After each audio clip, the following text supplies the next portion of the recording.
Okay, I guess we on. Let me share the screen right quick.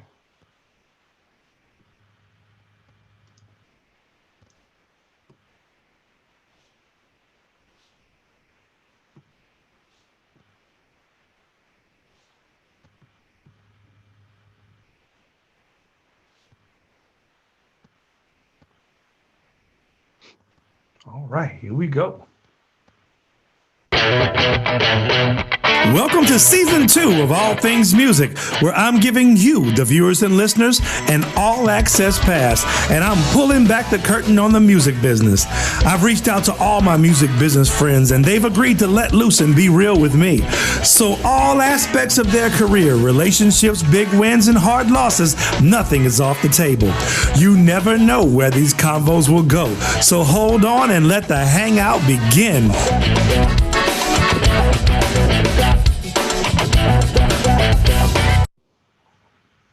Oh, yeah. Balls fried chicken. Yeah. Let me stop this thing. Let's just stop it. Stop it. What's happening, y'all? Y'all are here at All Things Music with my man, the awesome Al Kapone. Al Capone. Oh boy. Al Capone in the hazy. Yeah. What's happening with you? Man, look, I'm just excited to have you in here, man. Look, I've been talking to him before I turn it on. I'm already getting my Memphis on, man. You know what I'm talking about, man? You know what I'm saying, man? I'm getting my Memphis on, man. Look, hey, so Al, I think you should be able to see it by now, man. That's what I'm trying. It's on your page, right? It's on my page and my profile. Let me check to see if it's on there so we can get that share going on. I'm trying to do that party started. The flyer. Now I need to see the actual. Yeah, it's on. Let me see. It should be on. It is on. Oh man, I'm slacking right now. That's all right. Your social media, they already popping on. They're already popping on. God damn, man, what my damn thing is, man? What they doing? Let me find it on my. Jeremiah too. What it is? What it ain't? Let me find it on my page, and I'll get you right quick. I'm scrolling through. I just see the flyer, but it's not showing me the live. Oh, I just accept you as a friend on your friend request. Oh, that's what it is. That might be it, man. That might be it. Got a little something to do with it, huh? Look, I wasn't even trying to be bougie, man. Man, you see that now I see it. Now I see it. Okay. Right. Do you see the live now? I see it, and I'm about to share it. Okay, cool.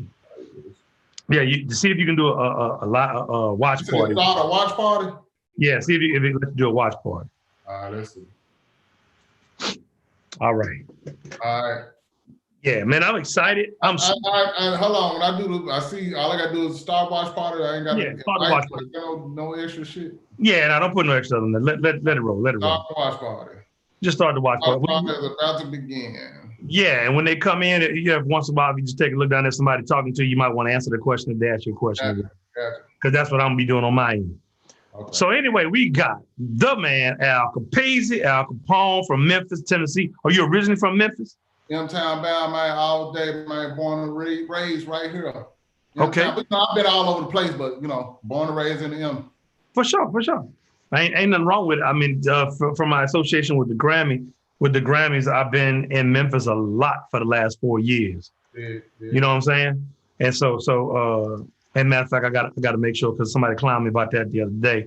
Was saying, you know what I'm saying? So I ain't gonna say that today.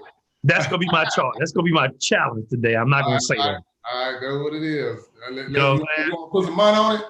No. I said $10 every time you say it. You gotta give me $10. I can't afford it, because 9 times out of 10, it's gonna be crazy. Okay, so we usually start it off, man. Do a little icebreaker. What we do is we start off with the let's eat section. So I get everybody to say allons manger.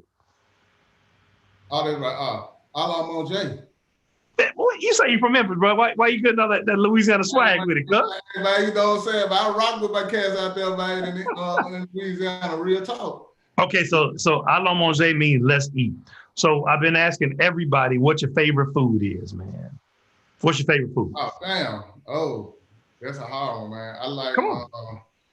I'm a slick foodie. What a lot of people don't know, man. So it's. Woo, what's Just my I mean, favorite food? favorite, all-time favorite, like last meal type favorite. Damn, man, you making it so hard. Then you don't went to if it was my last meal. Oh, I mean, since you say you're a foodie, I mean, foodies like all kind of stuff. that's So, what I'm talking about. It's like I got every food come on through my head now. Like, I guess I'm gonna just say some simple pizza.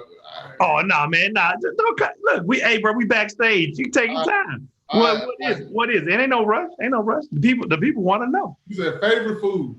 Favorite food. Man, damn.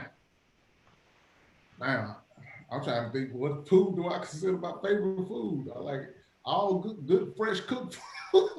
Fresh cooked. Okay, so I mean, if it's fresh and it's, you know what I'm saying, cooked right, good ingredients, man, I'm probably gonna be on it. But I said lately I've been like I've been on my salmon and, like, you know what I'm saying, like when it's on the healthy side, like salmon and broccoli, or you know what I'm saying. Yeah. And you actually like that. I enjoy it. Yeah. I don't just like it, I enjoy it. That's what I'm talking about. You know what I'm saying? That's on the healthy side. That's on the healthy side. Okay, but hey, it's on you, because you answered the second question, because the second question always follows up. And since we've been in the coronacation, what has been your go-to food? Because all our restaurants that we like to go sit down and enjoy the ambiance and stuff, that's all like that's hard to find now. Yeah. You know? Yeah. So your go-to is now salmon and broccoli now? I mean, no. Let me say this right. That is one of them, but pizza is definitely one of the. Okay, pizza. Like when you try to, let me say, I'm gonna be between pizza, when you want to make something quick, you know, that you want hot. You ain't got to, you know what I'm saying, really put no effort in, you know, to work on the stove. Or if you want something real quick, a quick sandwich. You know what I'm saying? A good turkey and cheese sandwich, man. Off the, you know what I'm saying? The cheddar cheese, man. You know what I'm talking about, man? Hey, cheddar cheese, boy. Yes, sir. You know what I'm talking? Something real quick, man. Like knock it out real quick, you know. But when it's time to like cook something, you know, it's probably gonna be something dealing with some salmon, man. Okay. Yeah, you know, because that was the other thing. I don't eat it anymore, but there's something about an old school white bread sandwich with mayonnaise, that American cheese, even government cheese, even, you know what I'm saying? But you know, but government cheese don't melt. It take a lot more to melt it. You be them burn up your sandwich before you melt that government cheese. But all how you cut it, man. It's all how you thick. Yeah, it's gonna take a little. You gotta know how to cut it. But I like cheese, so I cut it thick, you know. That's why I take it all made it melt. But that good old white bread sandwich with your fingerprints in it, you know what I'm saying? With the you know what I'm saying? So I said it. With the mayonnaise, man, cut it diagonally. You know, let it sit out for a little while. Oh man, you talking about let everything marry each other? Just you know, so whenever you go to eat it, there's like common areas that, you know. Yeah.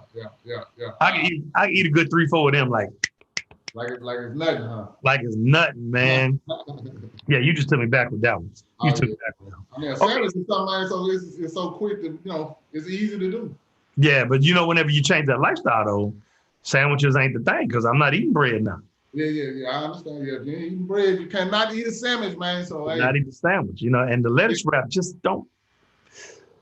It ain't the same. It's good. It's good. It just it ain't the same. It ain't the same. It ain't the same. All right. So young Al Bailey.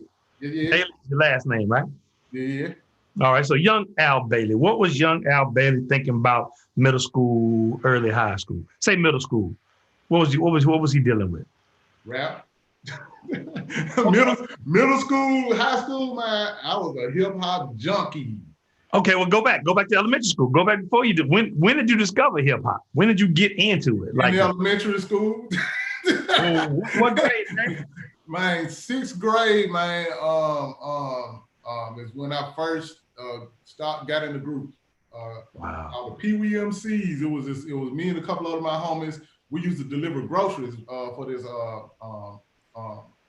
corner grocery store in our neighborhood called Lauderdale Sundry. And you know, we was like really into hip hop like early, like when hip hop was like in the beginning stages and stuff. So like everything that came on the radio, we knew the words, and it wasn't just rap. It was hip hop in general, from breakdance to graffiti. Yeah. At some point, I got into DJing heavy, so I just fell in love with, and of course, the fashion, man, the hip hop fashion. Just, you know what I'm saying? It was something that I just fell in love with the whole culture. So, you know, starting in elementary with me, man, I was my first group, Pee Wee MCs, man. The Pee Wee MCs. I'm gonna put that in the comments. Pee Wee MC. Yeah. So back then, MCs, you had to use, MC was the thing, one of the things you use in your name, you know what I'm saying? So, you know, yeah, we were little bitty guys, so Pee Wee MCs. So what was your name? What was your name? I don't even remember my name. I just remember it probably was MC Al. I was MC Al because I did ride with that for a while. And that's probably where it started because, you know, again. Yeah, MC Al. That was the names back then, man. All right, so you kicked it off in sixth grade, Pee Wee, the Pee Wee MC. Right, breakdancing and everything. I'm talking about breaking down beer boxes. You know what I'm saying? You find the empty beer boxes, you break them down, and you know what I'm saying. You start practicing spinning on your back, your head, and So you could do that. Your hands, all that good stuff. You could do the handstand. Mine was doing the handspin. I only thing I didn't fully master was the windmill. man. I had it a little bit. I could get around two of them. I got two good turns in, and it was like, Hey, bruises all on your hip, man. Bruises from hip, bang. That was it. Oh, I'm good. Yeah, I tried, bro. The windmill was the hardest thing to get, man. Yeah, the windmill, because I still to this day, how do they keep themselves in rotation? Oh, it's all as they did. It's straight up core strength, bro. Because look, believe it or not, I was in a crew. You know what I'm saying? I mean, that was one of the things. You know, that was the thing.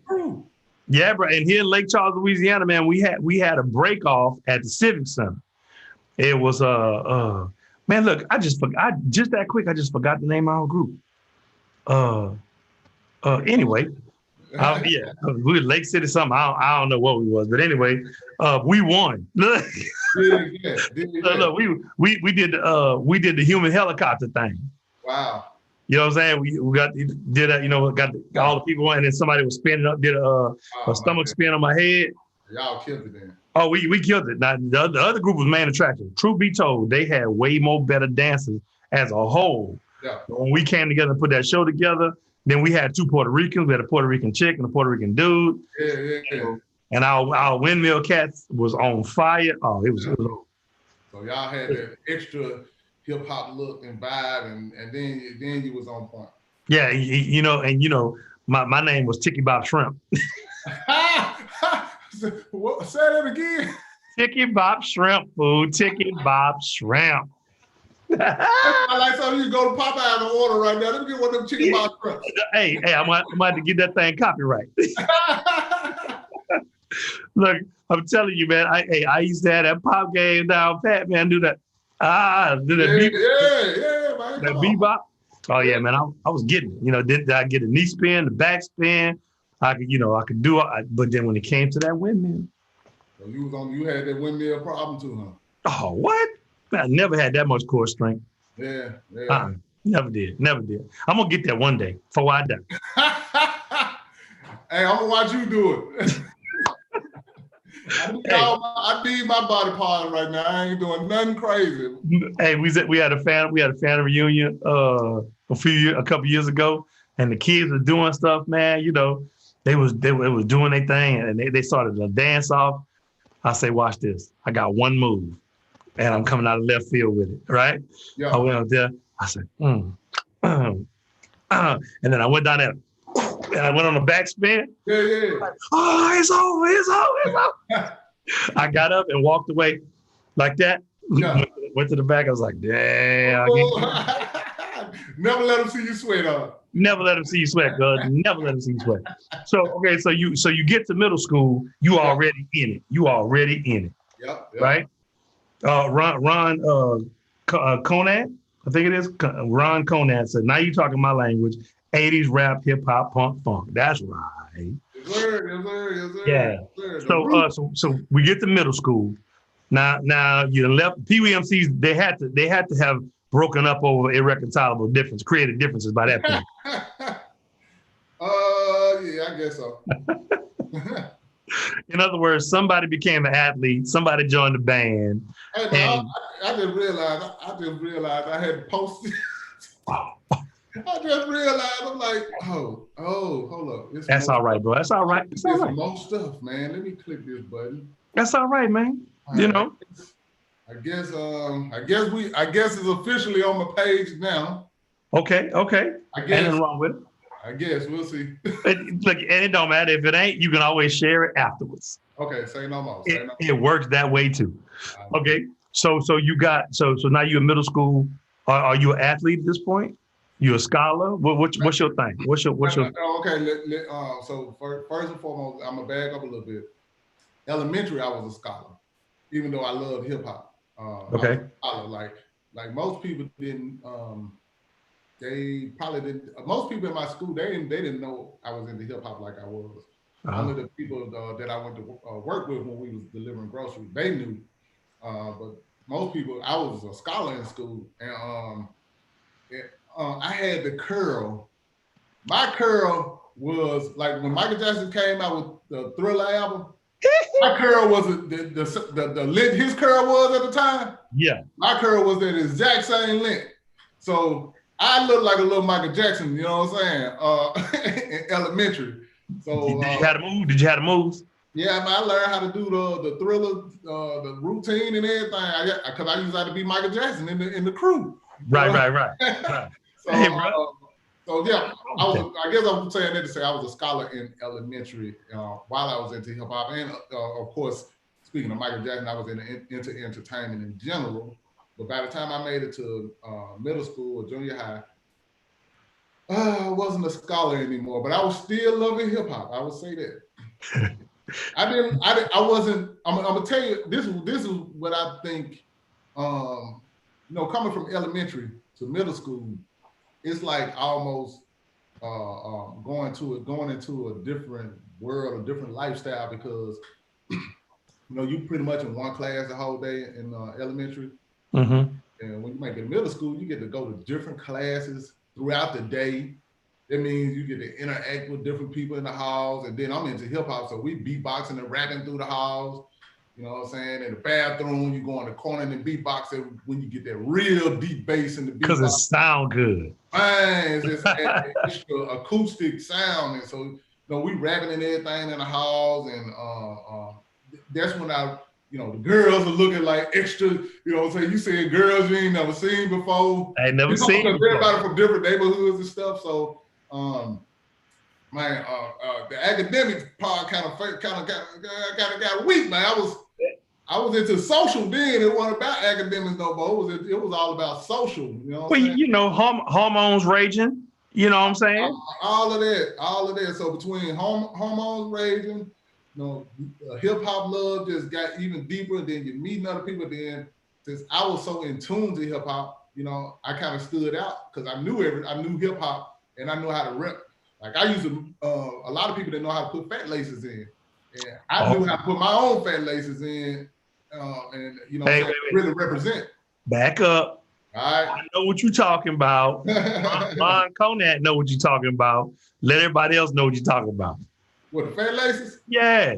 Man, it's basically, it's a hip hop fashion. You had the super oversized shoelaces, and you could lace them up two different ways. You could lace them up where they're going horizontal on each one.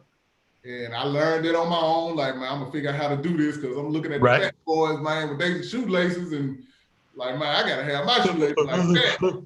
Yeah. So, and the other way is, doing the regular way. Crisscross. Yeah, the crisscross. But the key is to put make sure your laces are going on top of each loop. That way it sits up. You know what I'm saying? I even learned how to do the checkerboard kind. You know what I'm saying? Oh, for real? Oh, the check. Yeah. All you doing is you doing your horizontals and then you go vertical with the other. Yeah. Now you got your checkerboard. So I'm saying all that to say that I had the hip hop like vibe, energy, look down pat. So I stood out. In middle school. So again, my social game was pretty good. Academics just was like, I can do this stuff. I'm smart enough to do it. I come from making straight A's in elementary, but man, the hell with this, man. There's a whole different life going on right now. I ain't trying to pay attention to nothing dealing with no academics right now. My boy said, I ain't studying about no class. Man, the hell, I'm in class to boost my status up by being a class clown.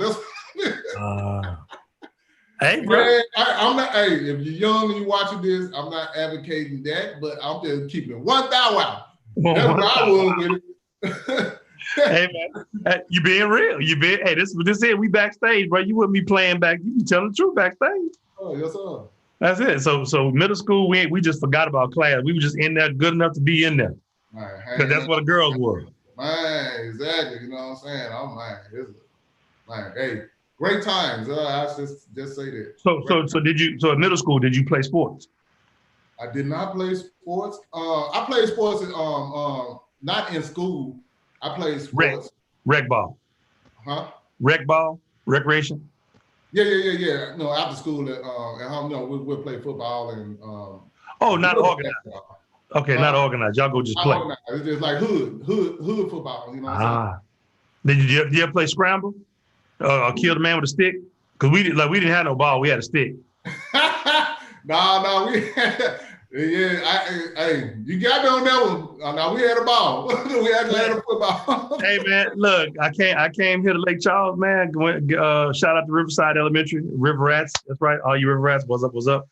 That wasn't really mascot, but that's what we call, But they said, man, you want to play scramble? I was like, scramble? They're like, yeah, it's basically like kill the man with the ball. I was like, okay. So we get a stick. We all agree that this is the stick. Throw it up. Somebody picks it. Try to score a touchdown.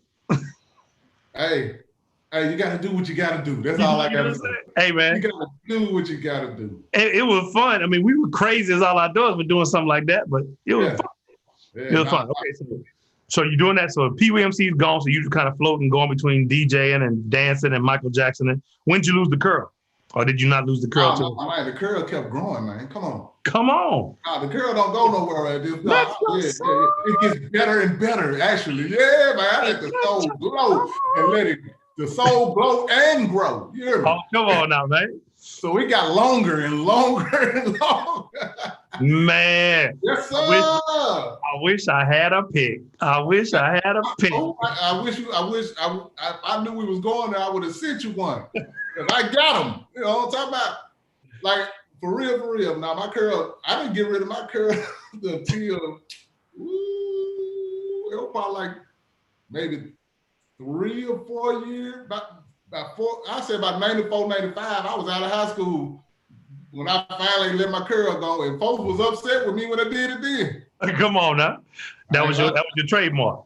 It was like one of my trades, because by that time, right after high school, I had built myself up as a local,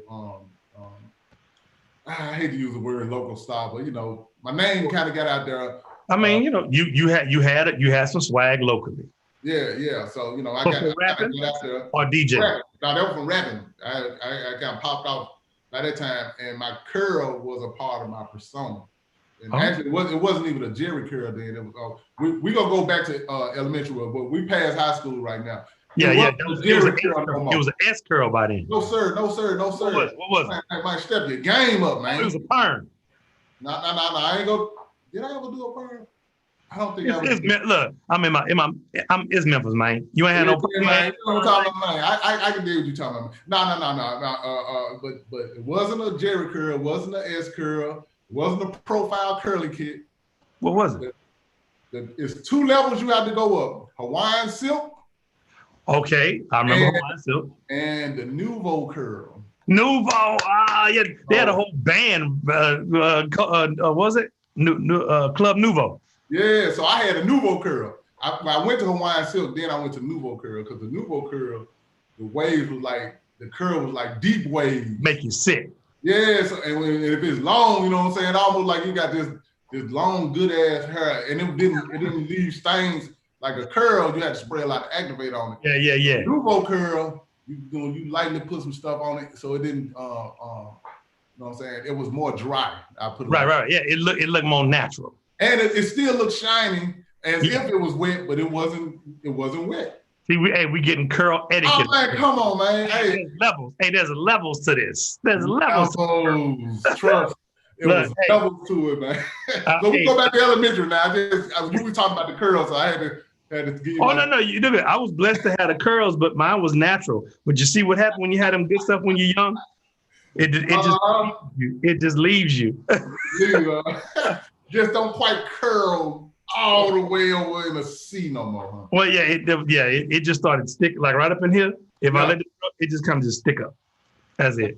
That's it.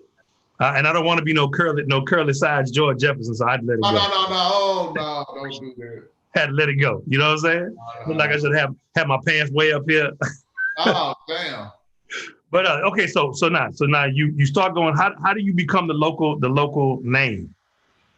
All right, so like in elementary, I mean, we in middle school. Middle school. You know, people already knew me in my neighborhood as one of the guys because I love rap so much. So, you know, I had my own little following of people from my neighborhood and following people from the school. And we kind of moved around the city a little bit. So I went to different schools. And each time I went to a different school in a different neighborhood, I was automatically one of the hip hop guys. Okay. And there was. It was a way of life. It's still a way of life, to be honest with you. Yeah. So around that time, I was in a group called Jam Incorporated, and we were actually managed by one of Rick James' drummers at the time named Lino Reyes. Okay. And he had a funk group in Memphis, and because he was he was not dating, he was in a relationship with a young lady here in Memphis. And that's how he ended up in Memphis. Shout out to Rita, what's going down, I always kept it 100. But he instilled a lot of things in me about performing and practicing. You know, he was deep. I guess coming from someone like Rick James, I guess they, you know. All the time. Yeah, so I learned the importance of practicing for performances. And I also learned the importance of having a certain level of control and power when you're on the stage. So, you know what I'm saying? So I got better at performing during that time period. And then I ended up getting in the group. I'm gonna try to fast forward because it's so many layers. I'm gonna fast forward a little bit, but I ended up in a group called, it was Men of the Hour. Okay. And we were performing at this place called 21st Century Youth Club at the time. And they had a little studio and everything. A lot of the early rappers used to come through there from Tila he was with Second Level at the time. I know I saw Ball and MJG there sometimes. Yeah. Gangsta Patty even came through a few times. So I mean, a lot of the early guys used to come through there. So I was starting to make my name on that level more. You know what I'm saying, past my neighborhoods and stuff like that. Then we end up connected with the up and coming label at the time. It was like a Rap-A-Lot or Ruthless at the time. It was called OTS.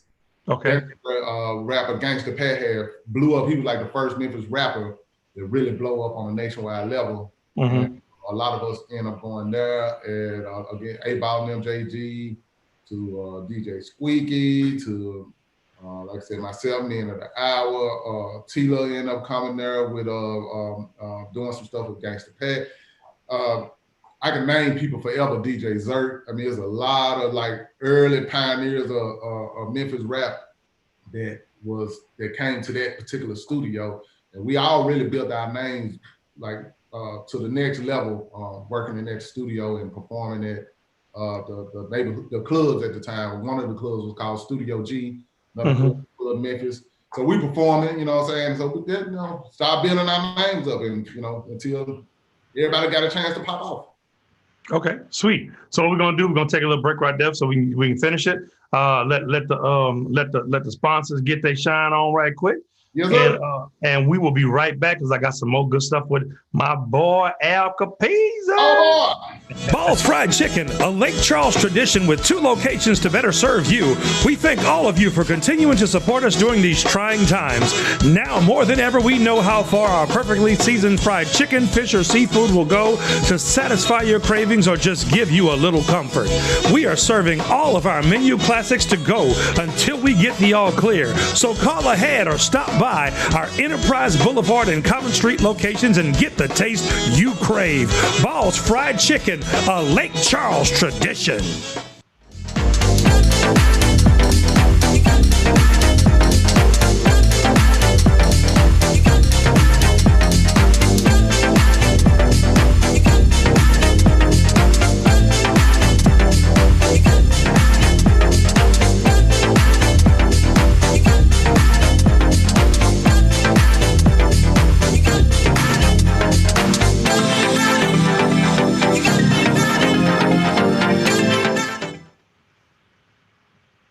Hey everyone, I'm Dee Dee McKinley from Christian World. I just wanted to invite you to join us online for our services each Sunday at 10 a.m. and Wednesdays at 7 p.m. We have a powerful time of worship followed by an encouraging message from Pastors Jerry and Hope Snyder. You can watch on our YouTube channel, on our Facebook page, or on our website at christianworld.cc.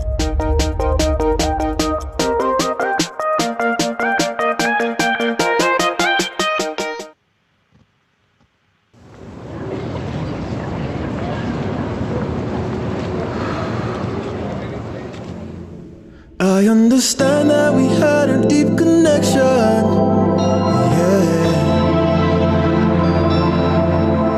And I appreciate the love and the care. But right now you've got to let me leave, yeah.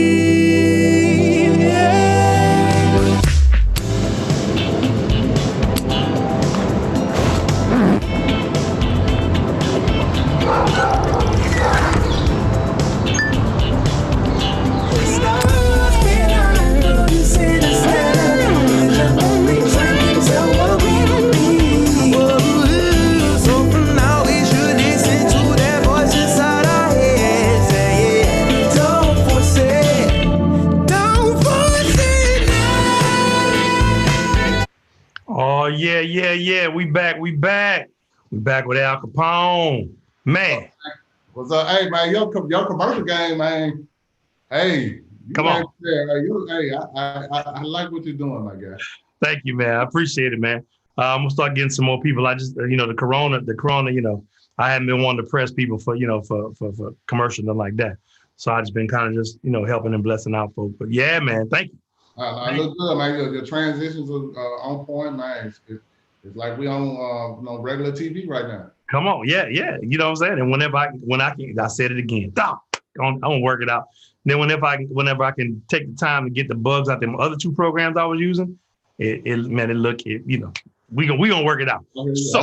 So what I want to do now is I want to play a video from you because you and I were talking beforehand earlier today. And I was telling you that my concert that I was doing with Lake Charles Symphony Orchestra got pushed back because here in Louisiana, we're still in phase 2. So that means no crowds of 50 or lower. And this is going to be at the Civic Center, which holds, however many thousands of people. So then you was like, oh, man, I said, I need to play some videos of yours. And you was like, yeah, I got this video I did with the symphony. I was like, I think we're going to play that one, please. Because if you'll set it up for me, man, while I get this thing going. Basically, it's myself with the Memphis Symphony Orchestra. We came together and did a full. This is just one of the songs. They actually did a rendition of "Whoop That Trick." For those that don't know, I'm the person that wrote and produced "Whoop That Trick." So I get the pleasure of rocking it live too. Get in. Hey, and we'll come back. We'll come back to that after we see the video. So this is the symphony doing "Whoop That Trick," and I'm performing it live in front of a sold out audience. here in Memphis 10. So check it out.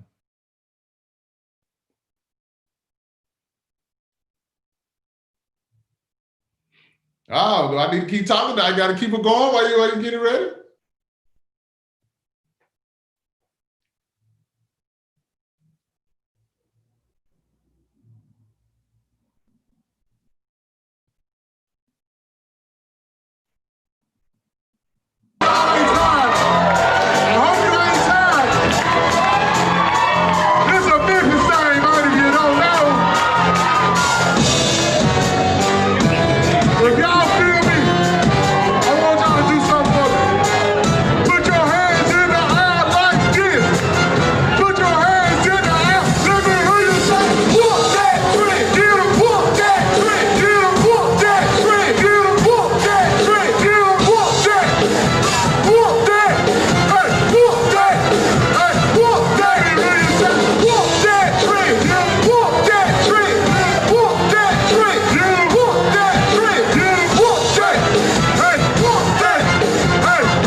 Not the conductor jumping up and down, huh?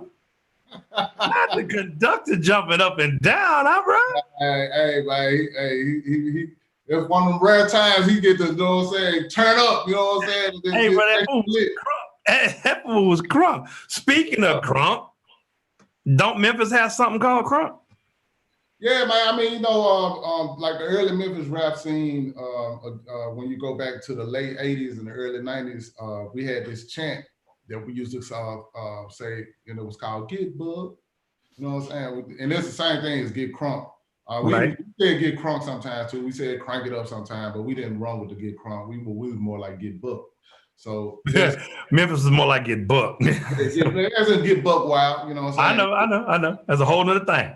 Yeah, so it's like, go crazy. So that was our thing. And that, like I said, that was the late 80s, early 90s. It was a part of our hip hop scene. There's For sure. energy and everything. And actually, that was one of the things that helped me to build my name up, because now I was maybe one of the only ones that put that type of energy on the stage. As for, what you just saw was in 2011. So I was about to ask because you look real young. Yeah, that was 2011. So that was 9 years ago. but just think about the late 80s, early 90s. I was the super young, you know what I'm saying, high school and fresh out of high school, out the phone. So my energy was on a whole different level, and I used to perform like I was a rock and roll person, and I had the long hair, the long curl, the long nouveau curl. Nouveau curl, you can just swing. Right. And I used it.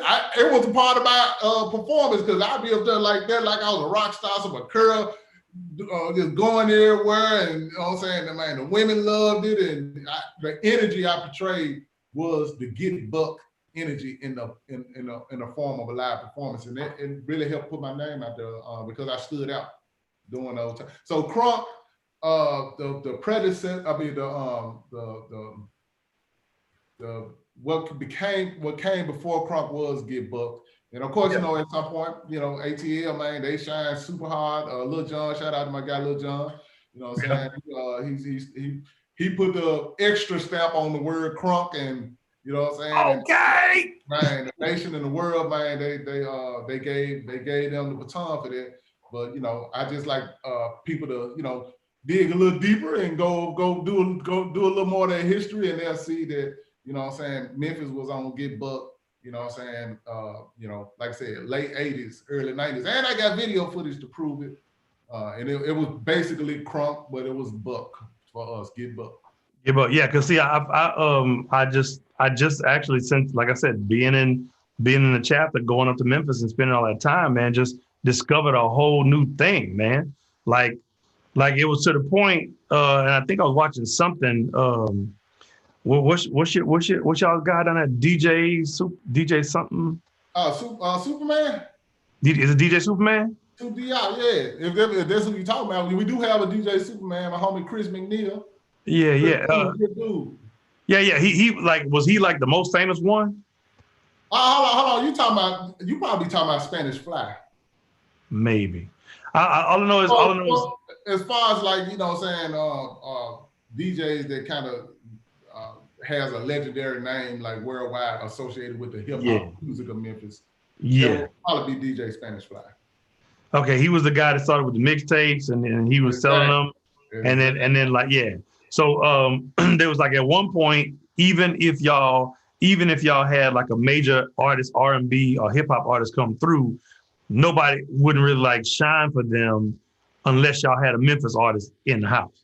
Yeah. Because I mean, we had our own, like Memphis always been unique, to be honest with you. Because I mean, if you look at like the history of Memphis, and even beyond music, but I stay with the music. Stacks was his own thing. You know what I'm saying? Right. Sound. Even when the Sun Records stopped popping off, Sun Records was one of the first people that was recording people like Howlin' Wolf and early Ike Turner records. Like the first rock and roll record they said they ever recorded was an Ike Turner record. That was considered like one of the first rock and roll records ever recorded. And of course, later Elvis Presley came. So, and the blues scene was always had its unique thing, and of course, by the time the rap scene came, the rap scene of Memphis it was its own thing. And I think it's because Memphis, it's something about the way it's almost like we move in our own way, and we kind of don't care what nobody else is doing, even though we respect everything else that's going on. We care about the way we care about staying authentic to our own thing rather than trying to, follow or be somebody else. We can respect somebody else, but we're gonna always represent our own thing and our own style. And it always stood out in a way where people, if you come to Memphis or you hear something from Memphis, you kind of know, that's at Memphis, man. The Memphis, man. You know what I'm talking about? Hey, bro. Hey. So like, I saw this video where you were with Royal Studios. Yeah, another legendary spot, man. Royal Studio, man. Al Green, man, Boo Mitchell, man. Salute to my guy, Boo Mitchell. You know what I'm saying? He's still holding it down for the family. But Royal Studio is a legendary studio. Again, if you don't know, if you heard any Al Green record in your life, it came out of that studio. And actually, Boo Mitchell's dad is the one that produced all those records. So, you know what I'm saying? You definitely get all that Al Green voice that you love, but it wouldn't be Al Green without the records. So shout out to Pops Willie Mitchell for producing all those hit records and the High Rhythm Section. They're a legendary set of musicians that, you know what I'm saying, they cranked it out. So, man, salute to Royal Studio and the whole Mitchell family, man. They still here, they still representing, they still doing great things, and man, we love them. Yeah, man. I mean, I love them too. Man, look, ever since I've been, like I said, going to Memphis, they welcome me in like family, man. I actually got to eat some of his aunties. Okay, some fun cooking? Oh, yeah, man. You welcome to the tribe, man. You know what I'm saying? You had some fun cooking. You officially got some Memphis in your body, man. I got some Memphis in there, bro. Hey, I was hitting the place, and at that point, I ate everything. So you know. So it wasn't no I don't want no bread here. Yeah. You went in. Yep. The pound cake too. Yep. Oh boy. No, oh boy, indeed. Yeah, man. And then we started talking recipes. She's like, oh, I didn't know she cussed a lot. Most definitely. Yeah, she's like, yeah. So you know what? I'm not with you. She said, we gonna have to do something. Because you know what you're talking about with this food thing. You know what I'm saying? Yeah. I was like, yes, ma'am. I'm ready. Let's go. I can burn. I can burn now. You know. Okay, man. Matter of fact, check out Vaughn. Vaughn has some shows on YouTube. It's called Quick Dishes for You Bitches. Hey, ask her. I was one of the ones who was like, yep, do it. Yeah. Before she did it. Yeah. Well, hey, she got some. She got some on YouTube. For you. Dishes for you bitches. If you ain't seen it, check it out. I promise you're gonna be well entertained and you're gonna learn some good recipes at the same time. Some good recipes. Yeah, definitely. From Vaughn Mitchell. And Lorraine Mitchell, her sidekick. Yeah, man. Like that. It's legit. I done had the food. It's legit. Produced by Anna Mitchell. I mean, the whole Mitchell family, man. They come together and make it happen. You hear me? She run the radio station. She run YouTube. She run all of that. You know what I'm saying? Royal Records. She's amazing, man. What's up, Anna? Man, she's amazing, man. Yeah, man. Okay, so now you became a name in the city. You're a name in the city, doing a thing. And at what point does the hustle and flow thing happen? Is that around that time or much later? No, yeah, that was later, because like the early, like when I first started popping off in the Memphis rap scene and being one of the pioneers, that we, like I said, we're talking about the early 90s. Early 90s, right. Early, like, we talk like 90, 91, you know what I'm saying? Yeah.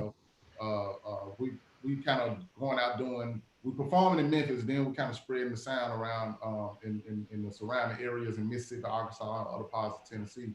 But I say, the hustle and flow thing didn't pop off till like 2004. So back up, because I heard you had a little what's the word I'm looking for? A little Easy-E in you, selling them out the trunk. Man, you know what I'm saying? I mean, honestly, the hustle part is easy to me. I've been like I said, I was delivering groceries in the 6th grade, man. You know what I'm saying? I was getting some money. You know what I'm saying? I got robbed in the 6th grade. Me and one of my homies cutting through an alley at night, and I guess, you know what I'm saying, some older guys, they kind of, you know what I'm saying, I don't know, they knew we were coming through. They might just were hanging out in that alley, and then because they couldn't have known we was gonna do that at that particular moment, but I guess it was a perfect time for them, man. We ride through that, man. I swear to God, they pulled a pistol out, you know what I'm saying, to the dome. And the other guy had this big ass butcher knife, looked like Rambo or something. He went to the back. But I'm thinking he finished. First, I'm like, man, we finna get shot. Next thing I'm thinking, man, we finna get stabbed in the back. But he basically cut our tires on our bikes. Think again, we in the 6th grade, man. Think of how young you really going through something like that.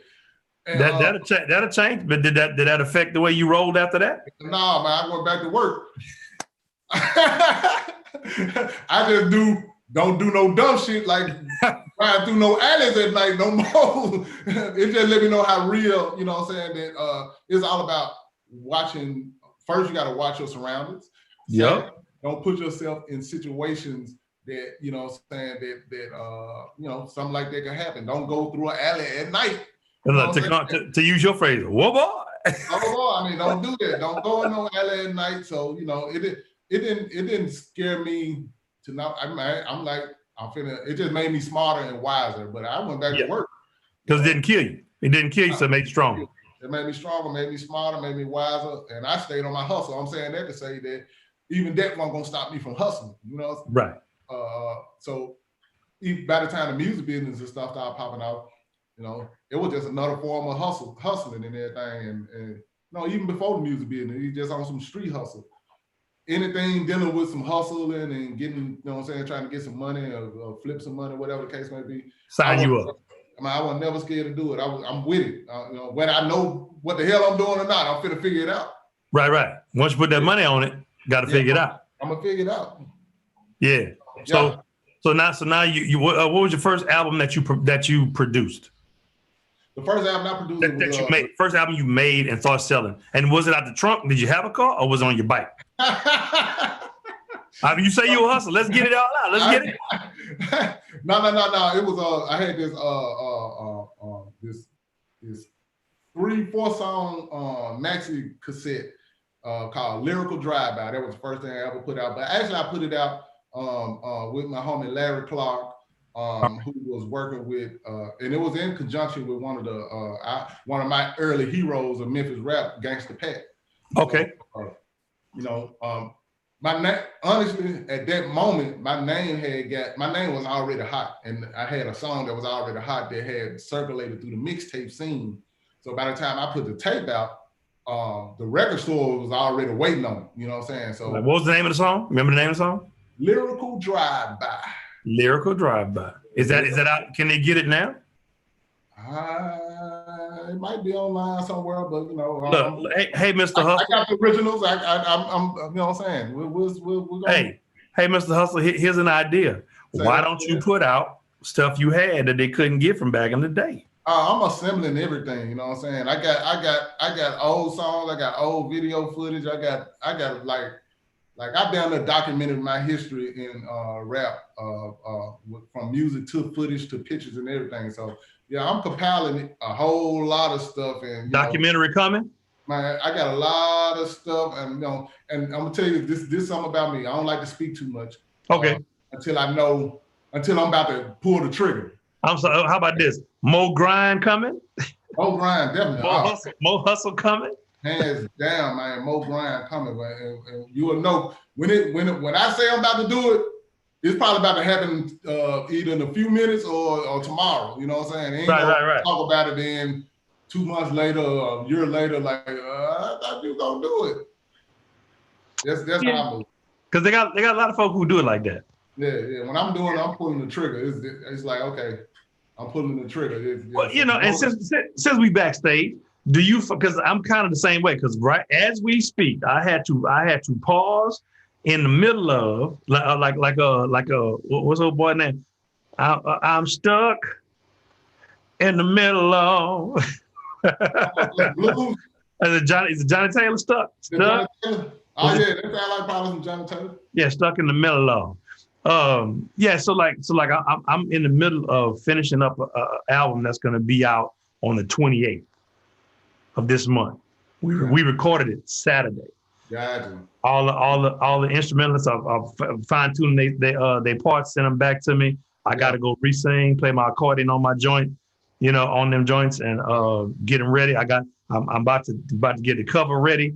Yeah, everything is going, and so it's a small thing. Does the fact that you and I roll, like we do the background work? Yeah. But do you think that some things we should probably announce earlier and give more lead time, or do you find that the way you've been rocking is working? What? Honestly, ain't nothing wrong with it. Prepping.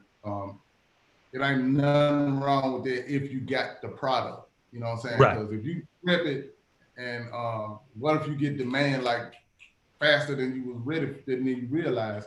If you got your product, you can go and be like, hey, I was gonna do this, you know what I'm saying, next week or 2 weeks from now, but man, they ready for it now.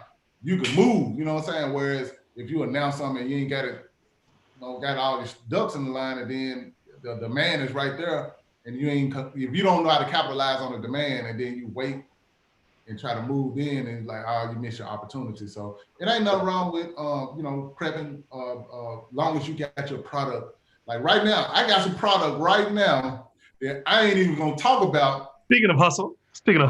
Right. I wish I had it. I wish I could talk about it, but I'm not gonna do it, because once I say it and put it in the air, I got a strong feeling like people gonna be like, give me that now. And I want to be able to like, go get it. For sure. All you gotta do is click this button if you for real. Click this button right here. Hey, yeah. Craig Jones said he been looking for Al Capone song "Hate On" featuring Black Snake Moan. Black Snake Moan. Oh, hey, say no more. I'm trying to see. Hit me up on one of them social medias, man, and I'm gonna send you a personal copy, man, because it never was released. So. Oh, really? No, it was on this the movie Black Snake Bone. Yeah.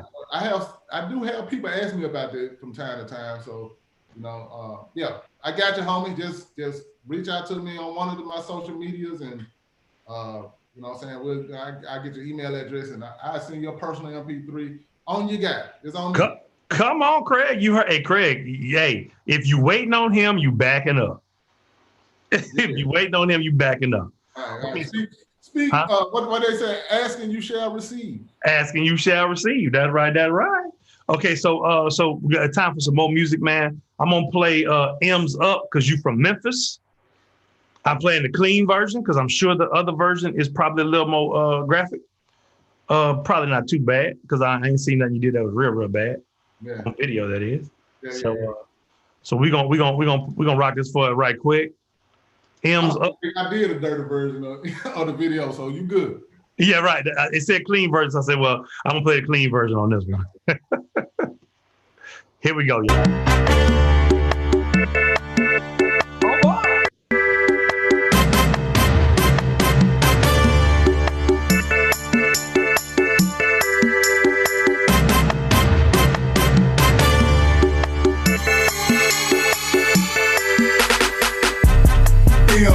Hands up, hold down.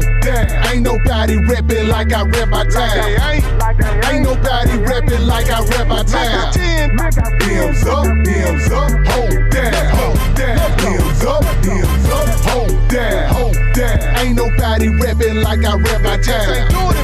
Ain't nobody reppin' like I rep my town. Hands up, hold down. This my city, love my city, I'ma rep it till I die. You can cross, you can hate, but you can stop me if you try. Every chance I get, you see me throw my M's up in the sky. And I'm a reppin' in the city, state to state, even worldwide. You can call me Mr. Memphis, ain't no flaws and fake gimmicks. Always keep an extra eye for you suckers out here with it. Some might call this paranoid, but we call it being focused. If you slippin' in my city, it's OV and I ain't joking. This my city, love my city, I'ma rep it till I die. Gangsta walking, bucking, juking, keeping that Memphis shit alive. Been to London, been to Spain, Amsterdam, they know my name. Krakow, Poland, Bergen, no way, treat your guy just like the man, just like the man.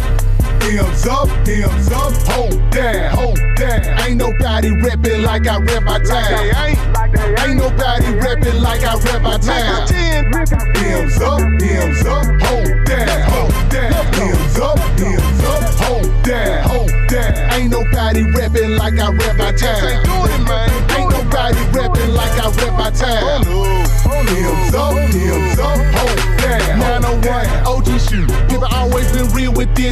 from the bottom, learn how to hustle. That's when the hustle start flipping that grip. If they hate, let them hate. That shit right there gon' motivate. Getting on top of the busyness and splurging in they fucking face. No, not me, I'm low key. Built just how I'm meant to be. Hit the E-way, holla at TB in Jackson, Tennessee. This Scarface out, Al Capone, degree put me back in my zone. Lamar, Terry, South, Memphis shit when I was serving calls. Thought I lost my mojo, but I see this shit that never die. Tried to walk away, but I couldn't do it even if I tried. Godfather status, this my lane. I'ma spit that game. Like Method Man and Tupac Shakur, I'm back to bringing pain. Hands up, hold down. Ain't nobody reppin' like I rep my time. Ain't nobody reppin' like I rep my time. Hands up, hold down. Hands up, hold down. Ain't nobody reppin' like I rep my time. Ain't nobody reppin' like I rep my time. Hands up, hold down.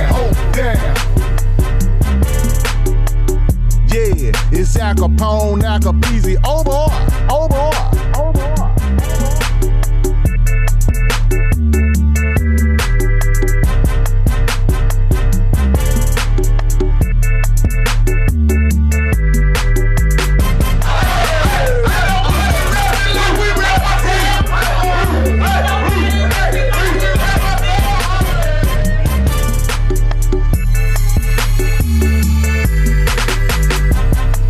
Yeah, I had to let everybody get their shine, man. All your credits at the end, bro.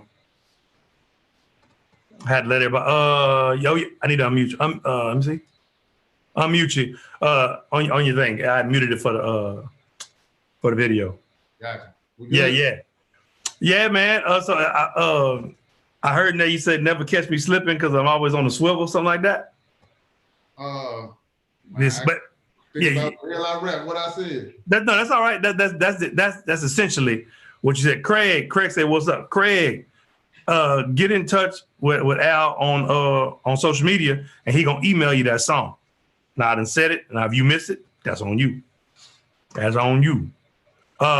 You said you said you never catch you slipping because you always on the swivel. So was that from 6th grade on? Exactly. Exactly. Hey, you had to replace them bike tires, man. Had to work a little hard on your delivery. That was your money. That was the bikes was your delivery money, right? I know man, and they ain't even get away with that much money, man. We in the 6th grade, man. How much money do you think we have? We probably had like because somebody paid in food stamps, so we bought like $10 worth of food stamps and probably another $20 in cash. So you know what I'm saying? They you know, and it was a great. It was. I don't want to say it like it was but it was a life lesson that served me well. I would put it like that. You can either learn from it or you can let it break you. Yeah, no. You learn from it, and that's fine. And I realized it on a whole deeper level, it made me appreciate life. Right. So, the truth be told, you know what I'm saying? What if he would have squeezed the trigger? What? Yeah. What if? 6th grade, man. The 6th grade, nobody would even know of Al Capone or whoop that trick and none of that. You know what I'm saying? Right. If he would have pulled the trigger when I was in the 6th grade, but he didn't. So it made me appreciate life to this day. You know what I'm saying? Because I can look at that and be like, man, I'm still here. So I like some people talk about getting older as is a bad thing. I look at it as to me, I love it because it's like, man, I made it another year, man. It's a beautiful thing, man. I'm thankful. You know, I'm thankful. Remember we talked about that right before we hit the cameras, and I said, well, I'm gonna have to pause it so that we can get this on camera. So what I think what you was about, you had intimated that you love getting older because of all the wisdom that comes with it, and because of how refined it made your hustle. You want to speak on that for right quick? Oh man, I mean, I just feel like I'm probably more dangerous now than I was then because you know, I have way more wisdom now. You know what I'm saying? There's a lot of things I went through in my younger years because it's certain things I didn't know. You know what I'm saying? I didn't really have like mentors or, a team and stuff like that. So I had to learn a lot of stuff the hard way and figure it out, making mistakes and stuff like that. And but I still did a lot of stuff to not know nothing. I just strictly ambition, hustle, drive, hunger, the will to, the will to win, the will to make something, the will to hustle. But now I got a lot of the knowledge from my own mistakes, at an older age. And I know how to move way better, a lot different, So now whenever I see something that I want to go for, I'm way more dangerous now because, I got this wisdom to go along with that hustle. So, right. Yeah. And you brought up two very, very, very, very important things right there. Number one, you didn't stop yourself because you didn't know how. Oh, no. You see what I'm saying? You knew what you wanted to do, so you just went and tried to do it. You didn't know if you were qualified. You didn't know if you could. You knew you wanted to, so you just went at it. I just went for it, man. I just did it. You know what I'm saying? And one thing led to another. Like I said, you make mistakes along the way, and you learn from the mistakes, and you get back up, dust yourself off, and and keep moving. And just keep going. Like, I mean, my whole career as an independent artist it's always been like that. Just learning as I go and get better, learn a little more, get better. Sometimes you go through certain things. It was a point where I definitely went through enough stuff where I was like, man, you know what? I need a break. You know what I'm saying? it's at this point I just need a break, and right. which served me well at the time, because when I took that break, it gave me a chance to slow down long enough to think about things deeper. Yeah, and that's the other thing you said was that you got the wisdom because you made the mistakes. So the failures. See, a lot of people are scared to fail, but they don't realize that failure is what makes you successful. Yes, sir. Yes, sir. I mean, the saying is, what is the saying of all saying? Experience is the best teacher. It's the best teacher. Somebody can tell you all day. You can listen to and read books all day about what to do, how to do it. Man, experience ain't nothing like experience teaching you, because either you gonna get lucky and win a little bit, which is gonna make you say, "Oh, this worked." Oh, this worked. You're gonna make a mistake, and it's just gonna make you say, "Oh, okay. Let me think about what went wrong." And once you figure out what went wrong, then okay, I do this, but don't do that. You know what I'm saying? Experience. You know what I just thought about when you said that? Since we both in that same little vintage range with age and wisdom. Oh boy! Oh boy! Video games. You know what I'm saying? Video games. Miss Pac. I hear where you going with it. Miss Pac-Man, Frogger, Defender, Stargate. You know what I'm saying? All of those. You know when you're playing Stargate, that if you go up too high getting aggressive, they're gonna bring them bees down from the bottom and the top, swirl you up, and you can't make the pattern draw. So you learn to stay, you hold it back. Figure out where you made your mistake at. Yeah. You get better. Now you pass that stage. You know what I'm saying? Now you get to another stage, and it's like, oh man, they switched up what they did on that last stage. I wasn't ready for it. But different, now you know. Color. Now you know. It's like, okay. They're different colors. They fast. Stage. Yep. And then what happens after you compete? You complete 3 or 4 levels. What you got to go face? You wasn't heavy in the video games? Huh? You wasn't heavy in the video games? Yeah, I was when they was in the stores, and you had to actually go put a quarter in. Put them quarters in them. Yeah, that's what I'm talking about. So you had to face the boss. Oh yeah, yes sir. Mario, you had to face the boss. You know what I'm saying? Street Fighter, you had to face a boss. But So once you learn your lesson, then you got to face a boss. That was teaching us life, man. That was teaching us life, for real, for real. You know, we were having fun doing it, but yeah, when you look at it, it's lessons that could be learned from something simple as video games, and it comes back to what you're saying is you can watch somebody play a video game all day and say, based on what they did, I think I can do better. I think I can do better. Because you get your hands on that joystick.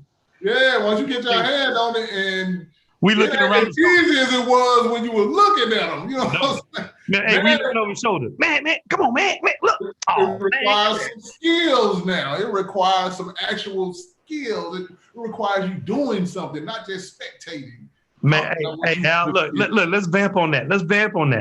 Say this. So you watching him play. You see, man, you should have went right there. You should have went right there. And on the video games, whenever you playing the levels with when you putting quarters in, and the dude that was playing it ran out of quarters. Now you talking last night, but you got a pocket full of quarters. So you say, okay, so you put your quarter in there. The difference is you lose your first quarter pretty quickly because your muscle ain't strong. There you go. You haven't been in the flow. You haven't been in the flow of that game like that dude that was playing it. So you're gonna lose 50 cents, 75 cents before you get the flow and real fast. And then after you've done it, you getting it back in there. And somebody else, you learn from their mistakes, you're on top of their backs, you're a little bit further along because you paid attention. Man, look, there's so many lessons in video games. You just gave me a whole other thing for my motivational speaking, bro. Oh, man, I'm ready. And you just broke it down beautifully, man, on video games. You did that. Man, because I remember how we used to stand around talking smack. Yeah. Man, give me that. Yeah. Put the quarter in there. What you said? You didn't know that was going to happen, did you? Uh-huh. Wasn't in the flow. Okay, so speaking of the flow, you like that segue? Speaking of the flow, so you selling out your trunk, you Al Kapone. So at this point, you Al Kapone. Yeah, after high school, you became Al Kapone. Yeah, after high school, I became Al Kapone. Okay, so at this point, you Al Kapone. You one of the boss. Look at them. You one of the bosses in the city. One of the bosses in the region. You got to come see me, right? Mm-hmm. Right. You one of the bosses in the city and the area. So now, because you're the boss, word gets out that they're filming something in Memphis. And let me clear, I'm one of the bosses. I know what you mean, but you know, but I ain't talking to them right now. When I talk to them, I'll be like, I like to clear it up because you know what I'm saying, I don't think nobody should ever take credit for anything like it wasn't it was always a collective group of people that played a part in anything developing. And sometimes some people like to take all the credit like it was all them and right things from them. Like, no, everybody played their part, you know what I'm saying? So how about this? Yeah, I was one of them though. You heard me. You was a boss. I was one of those guys. Trust that. I'm one of the pioneers, hands down. I don't give a damn. Nobody say they gonna give me the credit. So you was a boss in the city. So word got around that they was filming. So you took it upon yourself. You want to tell that story? Or did okay. All right, now. Because that's guerrilla marketing at its best. Well, this is what really happened. Okay. Tell us what really happened. I actually knew Craig Brewer because we have an independent distributor here in Memphis called Selecto Hits. So I'm with Selecto Hits. Yeah, so a lot of the independent artists, we used to take our records there and they used to distribute it, especially if you want to get distributed outside of Memphis.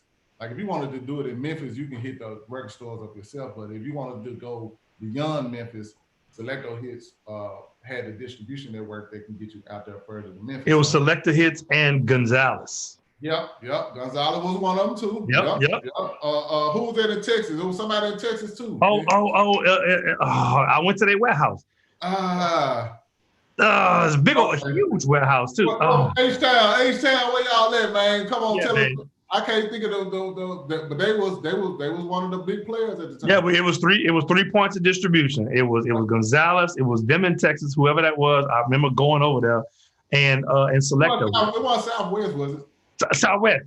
It was Southwest. I wanted to say Southwest, but it reminded me of an airline. I'm like, I don't think that was big, but it was. I think they might have been before Southwest because wasn't Southwest Northwest? Airlines? You're right. Hey, Southwest, man, the airline took y'all name, man. Yeah, you want to get your money back. Get your money. Yeah, okay, yeah. so anyway, okay. So I'm saying that to say that Selecto Hits was a distribution company in Memphis. So I was already doing some of my independent records there. A lot of other rappers at the time were doing theirs there.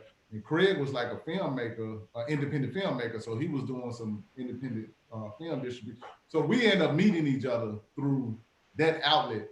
And, we kind of, I remember meeting with him for lunch one day.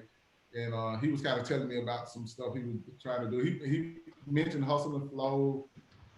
And we talking about like 3 years before anybody, before it became what John Singleton and all them people got in the phone.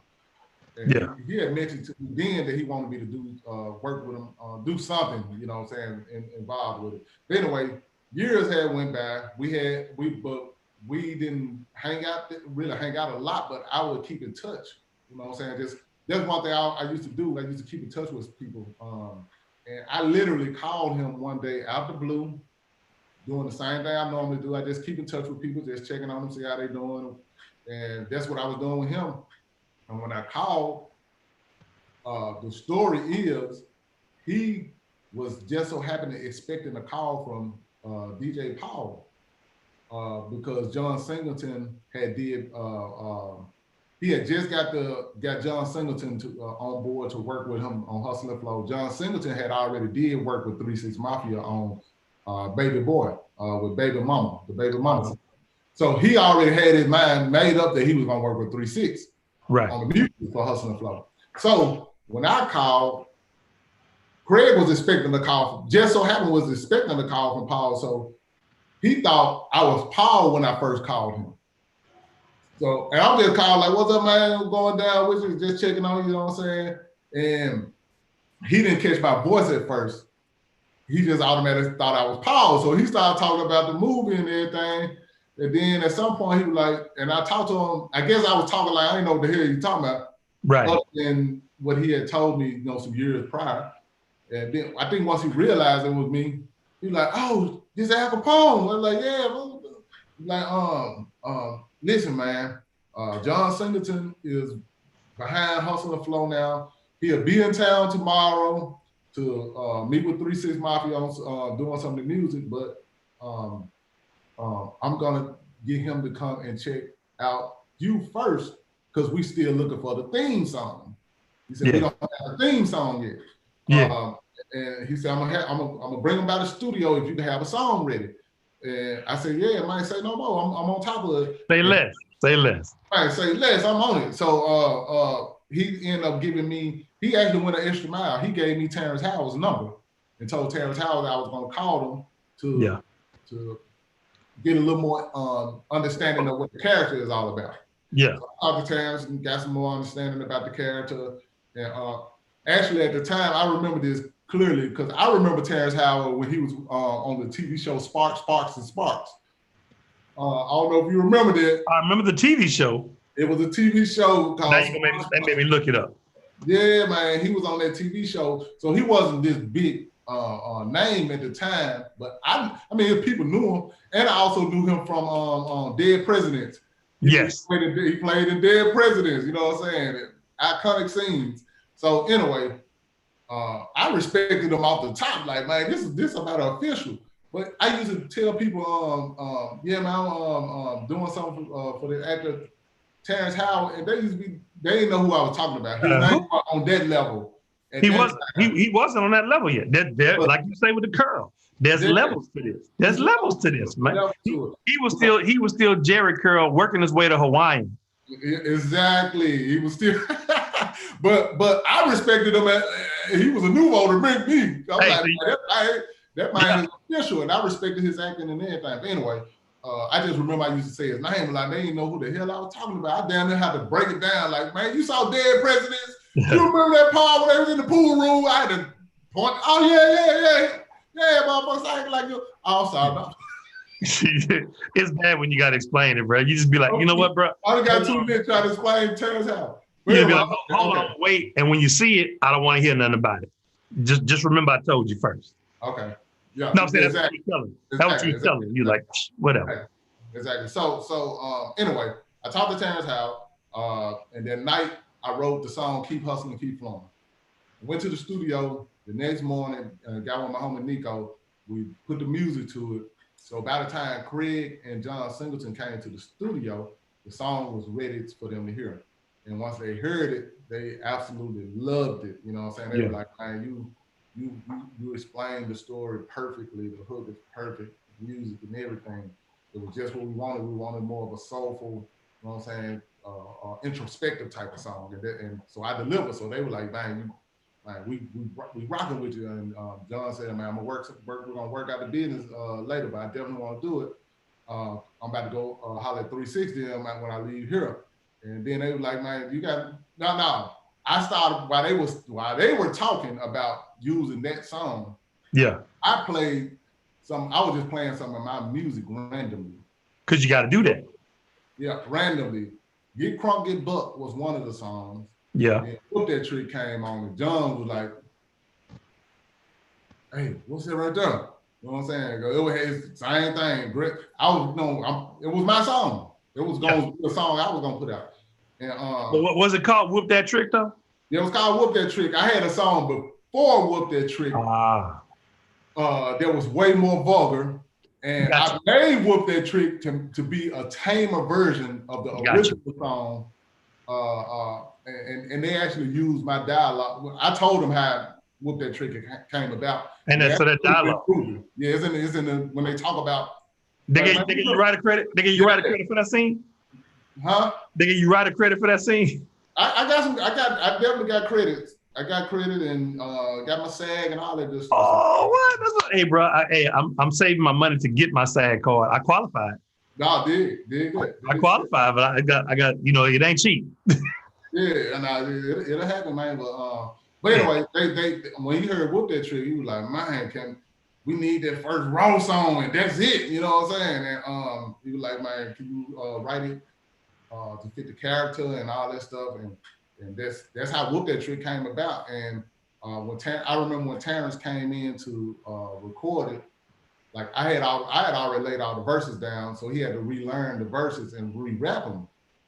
And he first was rapping it like mild, you know what I'm saying? Like,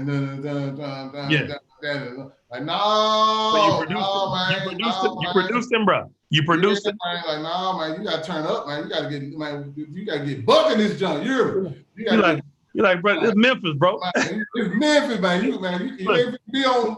It's not here.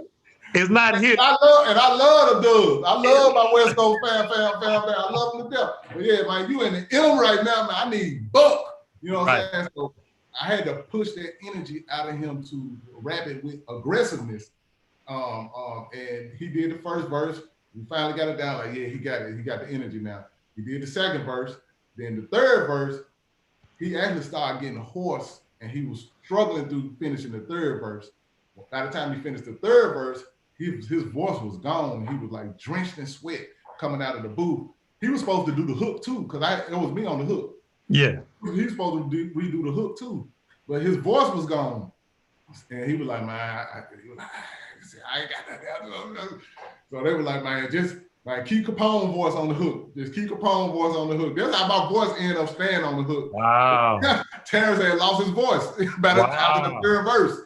Because I pushed him like, man, I need energy on this, man. It's Whoop That Trick. You gotta rap it like you really feel it and mean it. And anyway, that's how Whoop That Trick came about. And hey, the rest is history.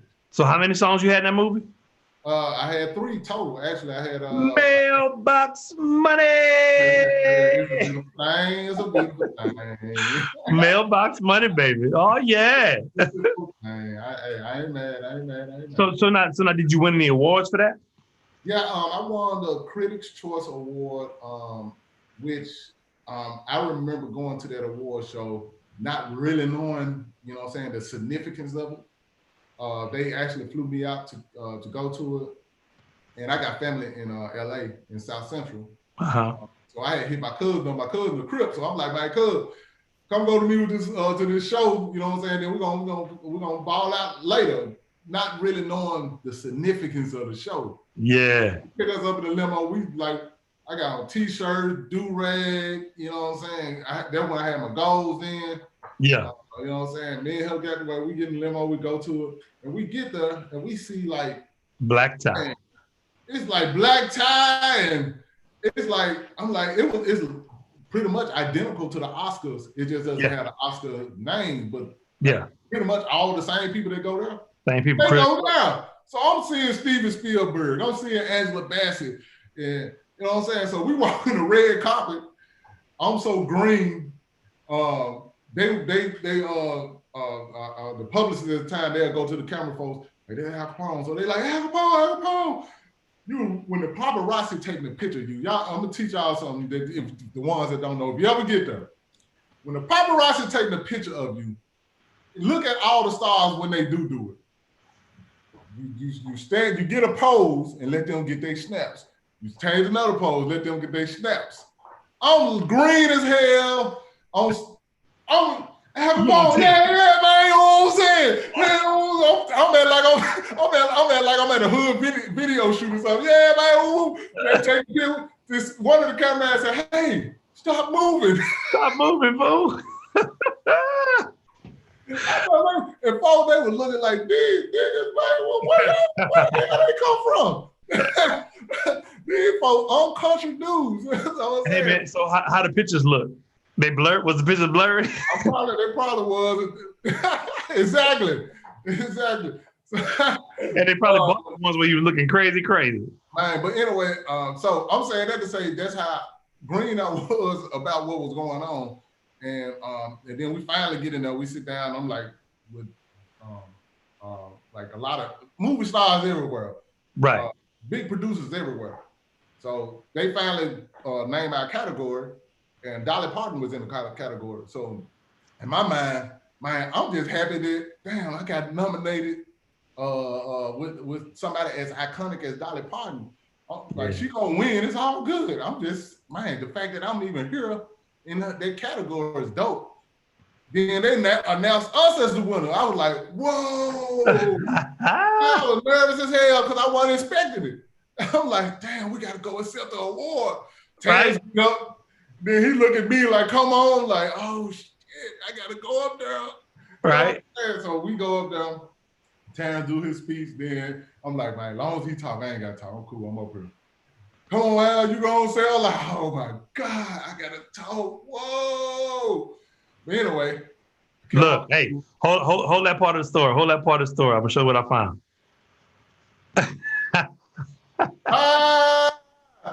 You see some of them, you see me moving. Yeah, right. I don't know what, that's me moving.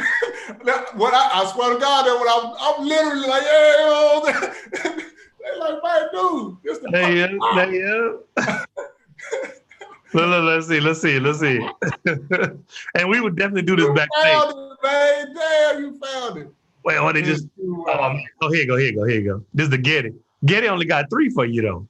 They only got 3. But you really found the ones that had a bunch of different, you can really see the emotion. There you go.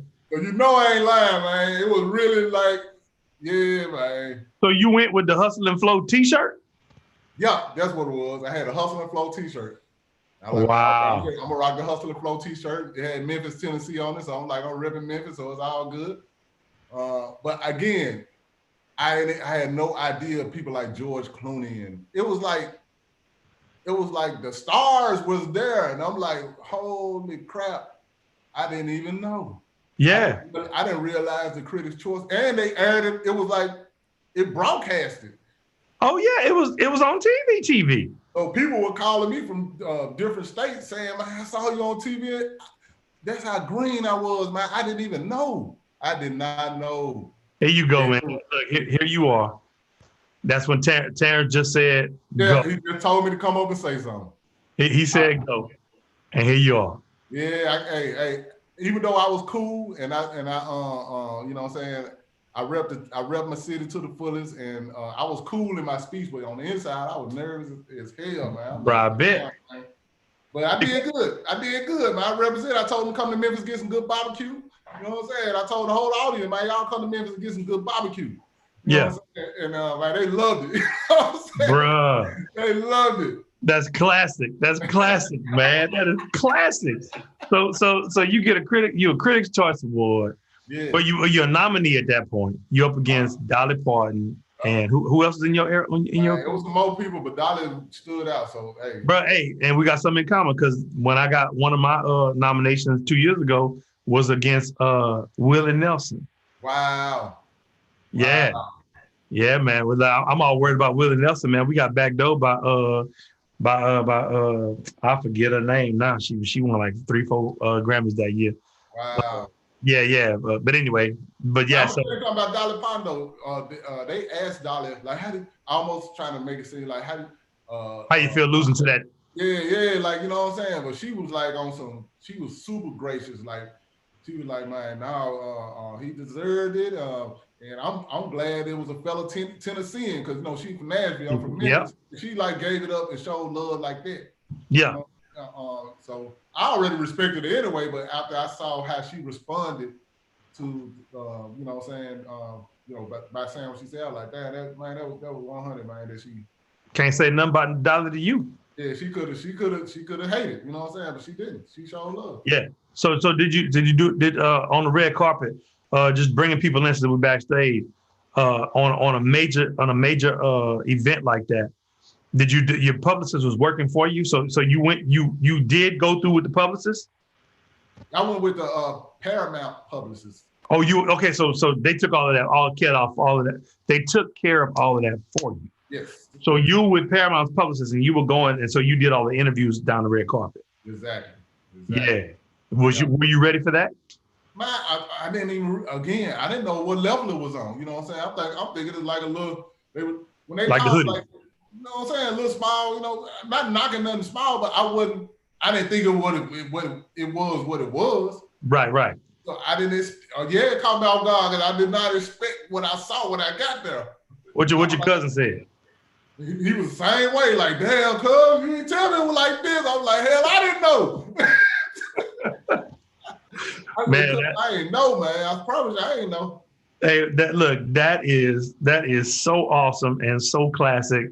And the fact you didn't know made that experience even more sweet, I'm sure. Yeah, you know what I'm saying? And you know, and you was like, you know, I don't care what y'all think. I didn't know, but I'm here. Yeah. And then after you won, it's like, you dressed up, I'm in a t-shirt, but I won. But I won. But I won, folks. Oh, boy.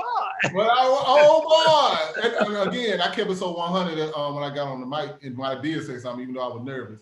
By the time we got off stage, man, a lot of the stars and stuff came to me and just embraced me with a lot of love because I guess the way I was dressed, the gold and the do-rag, I guess they expected me to be, I guess, more ignorant. But that's a thing. I killed their thoughts when I got up there and talked and accepted the award graciously. You know, because we established that in elementary school you was a scholar. Yeah, I was a scholar in elementary school. So man, they came and started showing like crazy love. Like man, we loved your speech. And who was that? Reese Witherspoon won the award maybe an hour later, and she was accepting her award and she said, yeah, and I want to echo Al Kapone. Y'all should go to Memphis and get some good barbecue. I was like, I'm sitting in the seat like, the craziness won't stop. What the hell is going on right now? Man. So how long did that ride last? Man, I mean, even after the show, we popped Don P all night. I ain't spent a dime. They just kept popping on. I'm saying, we ate great, and then we left and went to another after party. Ray J came and showed me love at that after party. I rock whooped that trick there, turned them all the way up, and man, it lasted until I came back to Memphis, because I came back to Memphis the next day because I had interviews to do back in Memphis. Yeah. I flew back in and came right from the airport, went straight to the record store where they was a lot of people. People came out and were showing love. Especially after you won. Yeah, I got one. The news camera was all there, and it was, man. So it lasted from the time I got there to the time I got back to Memphis, and the wave just, you know what I'm saying? That's what I'm saying. How long were you able to ride that wave of success from the movie to the nomination to the award? And because everybody wants the flavor of the day.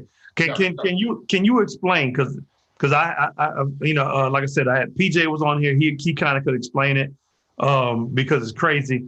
But how can you explain to the people what life is like when the entire world is looking at you like this? Yeah, I heard you. Honestly, I don't think it hit me at the moment because I literally went straight back to putting in work. That's how I ended up getting music in the movie, the Black Snake Moan movie, where he was asking about this song. Then I ended up doing some music for the movie Cadillac Records. Then I ended up doing where I had already did something for Lil Jon with Snap Your Fingers.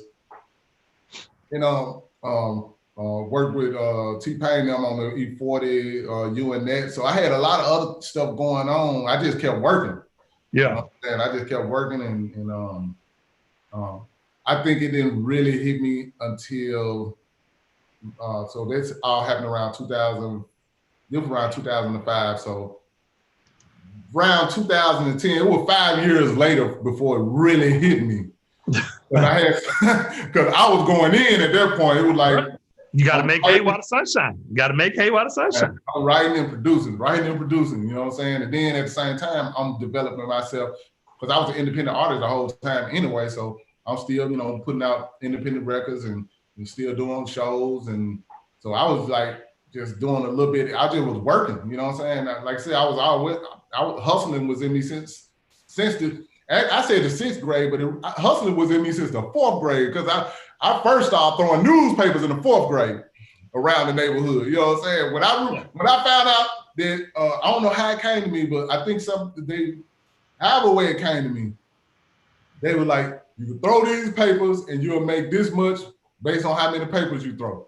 And man, I grew my paper route because I want to get both. So the 4th grade, you know what I'm saying? I've been hustling since the 4th grade, man. So yeah, you've been hustling since you can spell it. Yeah, man. So by the time all that stuff was happening, after the movie popped off and all the you know what I'm saying, everybody was paying attention to what I did and what I could do and this and that. I was just trying to capitalize. I was just, and the hustle muscle was strong by that time. Yes, sir. I was flying, you know what I'm saying? I was in and out of town all the time. I was a frequent flyer, back and forth, just, man, scared on planes sometimes, like, because, the turbulence and stuff, like, Lord, just let me get there. Just let this plane land. Yeah. But I did it a lot. I ain't let it stop me, you know what I'm saying? I'm like, I'm taking advantage of everything. So I was able to take advantage of a lot of stuff, but the truth of the matter is, that was my first time being in that type of situation. And you got to remember, I didn't have like a crew of people. You had no team. I didn't have no team. So that being said, I did make mistakes even in that process. Yeah. You know what I'm saying? So, and that's why even now, I'm way more smarter now than I was then. Because, it's some things I learned on a different level of the game that, you know what I'm saying? Just say let me say that again. When I make the next move. Come on now. Even higher than the level that I did at that time. Right. My business structure is gonna be, I'm trying to Jeff Bezos. Let me correct my words. I'm Jeff Bezos in it. You hear me? Jeff Bezos in it. You hear me? Come on, everything. Come on.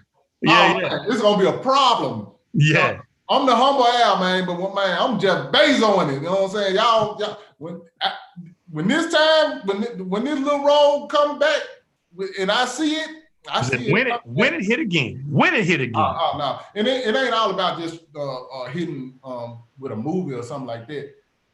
It's different things you can hit with. It's the hit, whatever the hit is, when it hit. Oh man, my business wasn't even on point then because I wasn't expecting all that then, but I did capitalize as much as I could based on the type of knowledge I had then. Yeah. But when it hit now, Jeff Bezos. Yeah, that's exactly. Yeah, I'm with you, bro. I'm with you. I'm with you for sure. And I don't know, you can't even top a Jeff Bezos, you know what I'm saying? So I'm just gonna say I'm with Jeff Bezos at 2, you know what I'm saying? Because he's the only one. He the biggest businessman right now. So I'm with you. Okay, so we rounding it up. So what's next? Well, you can't say what's next. What can we look? What are the kinds of things we can look for from Al Kapone in the near future? And where can they get in touch with you at, social media wise? Man, I'm just gonna say, go to akmemphis.com. Let me say that again. akmemphis.com. That's my website. All my social media handles are on that. Long as you know what I'm saying, check that out and go to my social media handles from akmemphis.com, and you'll see the icons up there. And you click on them, and it'll take you to whichever social media you want to go to. And of course, through social media, whenever I know I'm about to do something or make a certain move, I'm going to announce it. My social media game is kind of lame, but when it's time to hustle and get on top of the business, that's when, you know what I'm saying, you're going to really feel me, so that's how you will find out. I don't want to say when, where, how, or nothing like that. Just keep in touch with me through social media, but go to my website to do that. akmemphis.com. And while you're there, you might get to check out my hip hop blues album. I dropped a hip hop blues album a few weeks ago. Yeah. A few weeks ago? Yeah, a few weeks ago, probably a month. Okay. It's a hip hop blues album, whereas, you have to go to akmemphis.com, and there's a link where you can check it out. Also, I did a COVID-19 song. It's called When It Hits Home. Those like 2 of the latest things I just dropped. I dropped it maybe 2 weeks ago, a week and a half ago, or 2 weeks ago. So you can check out those latest projects that one is a single. The Hip Hop Blues album is a whole blues album. And I released those on the AK Bailey because I didn't think they were like completely an Al Capone brand. So I wanted to go under a different brand. But, again, akmemphis.com, you can check that out. You can check out like a lot of the old videos. You can check out the symphony performance. You can check out me winning the award with Terrence Howard at the time. It's a lot of stuff. akmemphis.com. akmemphis.com, man. You hear me? All right. And so now we rounding out to the end. So what I usually do is I have everybody who comes on, I have them give words of wisdom, because this is a backstage situation. There are a lot of artists, there are a lot of producers, there are a lot of songwriters, singers, rappers, business people, entrepreneurs who watch this. And I just try to get, since success is relative, everybody has a different definition of success. But what we can establish here is that you are successful. You have been successful since you was 4 years old, and you will continue to be successful, and you will be successful until you decide that it's enough. And then whenever you decide it's enough, you will do that successfully. There you go. So, I love the way you just said that. You know what I'm saying? So I would like you to drop some nuggets. I know the game is sold and not told, but what can you tell that will that can bless somebody on this evening? Words of wisdom. I need to be playing keyboards. Words of wisdom. First, believe in yourself. Don't wait on somebody else to validate you, because you gotta be able to validate yourself. A lot of times people wait on other people to do something for them, or they'll say, "Can you help me? Get on," or whatever the case may be. And a lot of times you don't get. A lot of people don't like to. You probably what I'm trying to say. Trying to ask somebody to put you on probably not gonna work. People don't want to help you. But if they see you moving, you ain't got to be making no big moves. But if they see you believing in yourself, it goes back to validating yourself. If they see you doing what you got to do for yourself, not caring if nobody help you in no kind of way, when people see you doing for yourself, that's when somebody gonna come to you and say, "Hey, You know what I'm saying? How can I help? How can I help you, you know, with what you're doing? I see you about your business. Yeah. Believe in yourself first, validate yourself first, and do what you got to do, no matter what level you on, no matter what you got to work with what you got to work with, and work it to the, man, like you ain't got nothing else to work with. Work it, man, I promise you. When people see you that damn dead serious about yourself, somebody gonna come and come to you, and then you know what? At that point, you can you in a position of negotiation now. You know what I'm saying? When you come to somebody, they can tell you what they gonna give you. When they come to you, you can tell them what you gonna give them. If you decide to let them rock with you, you know what I'm saying? Believe in yourself, man. Do for yourself. I don't give a damn what level you on. I don't care how small you think you are. If you really believe in you, you gonna do it no matter what, and you gonna make your mistakes no matter what, because you gonna do it. Do it yourself. Believe in yourself. Do it yourself. I'm gonna keep saying it. Do it yourself. Don't wait on somebody else to do it for you. Do it. Don't wait on having everything you need, all the perfect, everything. Don't wait. Do what you gotta do and use what you got and go hard. And that's coming from a man who's still independent, right? Still independent and love it. Bro. Love the freedom. Love the freedom. Because you can pivot. Man, I just put out a hip hop blues album a few weeks ago because I felt like it. Hey, bro, that's beautiful. That's beautiful. That's beautiful. So look, hang out, man. Look, hang out. I'm gonna get up with them, and then we'll talk after we turn this camera off. But listen, y'all have just been blessed with wisdom from the Al Capizzi himself, the big Capizzi himself, Al Capone, Memphis, Tennessee. Come on now. So y'all heard it here, All Things Music. Look, next week I have Amanda Shaw coming up there. Is going to be in backstage with me. Cajun Americana fiddler from New Orleans, Louisiana. She been doing this all her life. I remember from her little girl. She been doing the thing. And then at the end of the month, another Memphian. Is it Memphian? As I said? Yeah, Memphian. Most definitely. Another Memphian, and my dude, Kirk Whalum. Big brother Kirk to me, Uncle Whalum to most, you know what I'm saying? Daddy Whalum. That dude did some things. Man, look, if you have never sat and watched, you need to be watching for this. Oh my God. He's a good dude, and he a good man. Every time I see him, man, he embraced me with so much love. And this man that did astronomical Yes. The coolest dude. He's been making moves like you just talked about for decades. Yes, sir. Plural moves like that. You know what I'm saying? And the beautiful thing about him, and he's a great example for me and you. And first of all, the reason, man, we click. You know what I'm saying? We click because we ain't tripping on nothing. Nah. I don't care if I get to Kirk Whalum, if I get to Kirk Franklin level, you know, if I get to Kirk Douglas level, you know, I'm gonna be the same dude, man. Best way to be. Same dude. I mean, because I don't know no other way to be. People be like, you can't speak to everybody. I was like, well, I like speaking to everybody. Yeah. You know. Yeah. And second of all, congratulations for getting back on the board. Oh yeah, man.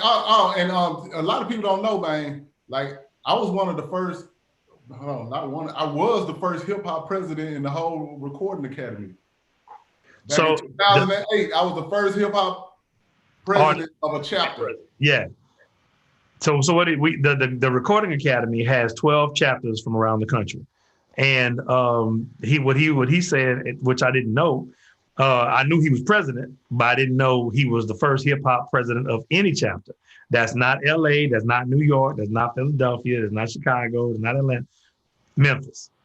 And I checked to be sure. I'm like, you sure I'm the first one? So if somebody proved me wrong, they have to prove me wrong. But from I didn't check to make sure, because I don't want to say that ain't true. That ain't, you don't want to come, you know. Hey, unless somebody come back and say, hey, what about? No, I was the first hip hop president in the whole Grammy organization chapter, and it was a great experience too, man. Yeah. Jimmy Jam was the president of the whole Recording Academy at the time. I used to go to the big meetings, and First time I went to Maui, Hawaii. It was oh my God, amazing place. But being one of the presidents, you get to go with the big dogs, man. You get to go. Hey man, and that's the thing that I need. I need COVID to stop tripping.